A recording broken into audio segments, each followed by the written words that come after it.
नमस्कार दोस्तों, मैं doctor Piyush Ranjan, sir Gangaram hospital नई दिल्ली में गैस्ट्रोएंटरोलॉजिस्ट हूँ। इस वीडियो में आज आपसे मैं एक बहुत ही इम्पोर्टेंट क्लिनिकल टॉपिक के बारे में बात करूंगा। ये इसको एक्यूट लिवर फेलियर या फुलमिनेंट हेपेटिक फेलियर कहते हैं। एक्यूट लिवर फेलियर ऐसी कंडीशन होती है जिसमें इंसान पहले से बिल्कुल नॉर्मल होता है और तेजी से पीलिया शुरू होता है, पीलिया यानी कि जॉन्डिस, और इसके बाद बेहोशी की हालत आने लगती है। यानी कि लिवर में किसी भी कारण से यदि बहुत तेज इन्फ्लेमेशन हो, ये कई सारी बीमारियों से हो सकता है, जिनमें सबसे कॉमन हेपेटाइटिस ए इन्फेक्शन और हेपेटाइटिस ई इन्फेक्शन होते हैं हमारे देश में। इनके अलावा कई सारी दवाइयां होती हैं, जिनमें टीबी की दवाइयां बहुत इंपॉर्टेंट होती हैं। इसके अलावा कुछ बीमारियां होती हैं जैसे ऑटो इम्यून हेपेटाइटिस, इसका फ्लेयर फुलमिनेंट हेपेटिक फेलियर की तरह आ सकता है, और विल्सन्स डिजीज जो कि कॉपर स्टोरेज से संबंधित एक बीमारी है, इसका फ्लेयर फुलमिनेंट हेपेटिक फेलियर की तरह क्लिनिकली मैनिफेस्ट हो सकता है। इसके अलावा पश्चिमी देशों में देखा गया है कि पैरासिटामोल पॉइजनिंग एक बहुत ही कॉमन कारण है। हमारे देश में पैरासिटामोल पॉइजनिंग उतनी बड़ी समस्या नहीं है।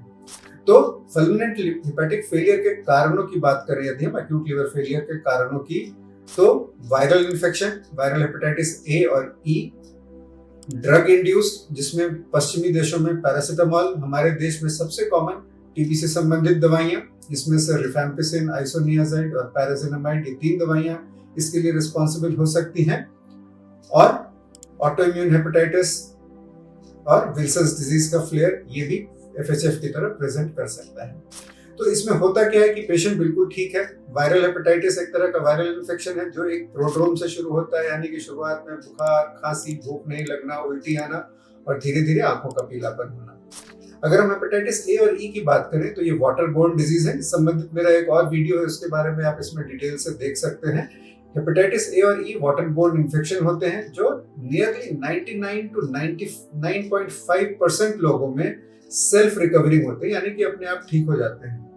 कुछ लोगों में बॉडी की एक्सेसिव इम्यून रिस्पांस के कारण या वायरस के कुछ अलग प्रकार के होने के कारण ये लिवर में इसकी इन्फ्लेमेशन इतनी ज्यादा होती है कि लिवर का काम करना टेम्पररीली कमजोर पड़ जाता है, और इसका जो क्लिनिकल मैनिफेस्टेशन होता है वो प्रोग्रेसिव जॉन्डिस, बेहोशी की हालत, और जो एक क्लिनिकल टेस्ट हम बहुत ही इंपॉर्टेंटली यूज करते हैं जिसको कहते हैं प्रोथ्रोम्बिन टाइम, INR, इसका बढ़ना, इसको हम कहते हैं कोएगुलोपैथी, यानी कि खून पतला हो जाता है, ब्लड क्लॉटिंग अफेक्टेड होती है।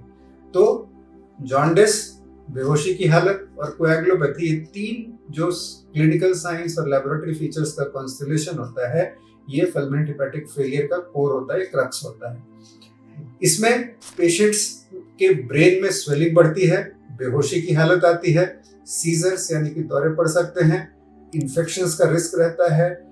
जब भी कोई बॉडी का एक ऑर्गन काम करना बंद होता है तो मल्टी ऑर्गन फेलियर होने का खतरा रहता है, और ऐसे पेशेंट्स जनरली आईसीयू में एडमिट किए जाते हैं। देखिए, हेपेटाइटिस ए और ई का कोई ट्रीटमेंट नहीं होता है कि जिसको हम रोक करके दवा से उसको रोका जा सके। ये सेल्फ लिमिटिंग डिजीजेस होती हैं। हेपेटाइटिस ए के लिए एक वैक्सीन जरूर अवेलेबल होता है जो लगाने से हम इससे बच सकते हैं। हेपेटाइटिस ए और ई जब हो जाए और इसके कारण लिवर फेलियर हो जाए, जो 0.5% to 1% लोगों में होगा, तो इसका जो आउटकम होता है ये समझना बड़ा जरूरी है, क्योंकि ये बहुत ही अक्यूट क्लिनिकल क्राइसिस की सिचुएशन होती है और इसमें डिसीजन मेकिंग बहुत ही क्विक होना चाहिए। देखिए, 60 to 70% लोग इसमें से भी अपने आप रिकवर कर जाते हैं। 30 to 40% लोग जो रिकवर नहीं करते, इनके लिए जो क्यूरेटिव ट्रीटमेंट होता है उसको कहते हैं लिवर ट्रांसप्लांट, यानी कि इस हालत में बिना लिवर को बदले 30 to 40% लोगों में रिकवरी नहीं होती है, और इसमें जो डेथ का रीजन होता है, जनरली ब्रेन की प्रोग्रेसिव स्वेलिंग, इन्फेक्शन से इसमें डेथ का रीजन होता है। तो ऐसी हालत में ये समझना जरूरी होता है, क्योंकि इस बीमारी में टाइम बहुत कम होता है। अगर ब्रेन की स्वेलिंग बढ़ती है तो ब्रेन इरिवर्सिबली डैमेज हो जाता है। तो जैसे ही हम आईसीयू में एडमिट करते हैं, ऐसे पेशेंट्स को असेस करते हैं, और एक बहुत ही इंपॉर्टेंट क्लिनिकल क्राइटेरिया होता है जिसको कहते हैं किंग्स कॉलेज क्राइटेरिया, जो पूरे विश्व में सबसे ज्यादा यूज होता है, जिसके बेसिस पर हम ये डिसाइड करते हैं कि कौन सा पेशेंट रिकवर करेगा, कौन सा पेशेंट नहीं रिकवर करेगा।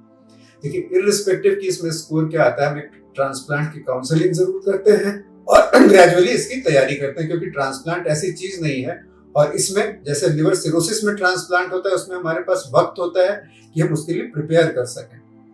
इसमें जब हमारे पास वक्त नहीं होता है तो ये ट्रांसप्लांट जनरली 2 से 3 दिनों में करने की आवश्यकता पड़ सकती है। इन पेशेंट्स में ट्रांसप्लांट की प्रोस्पेक्ट नहीं होता या जब तक ट्रांसप्लांट की तैयारी होती है, एक बहुत इंपॉर्टेंट नया ट्रीटमेंट इसमें आया है जिसको प्लाज्माफेरेसिस कहते हैं।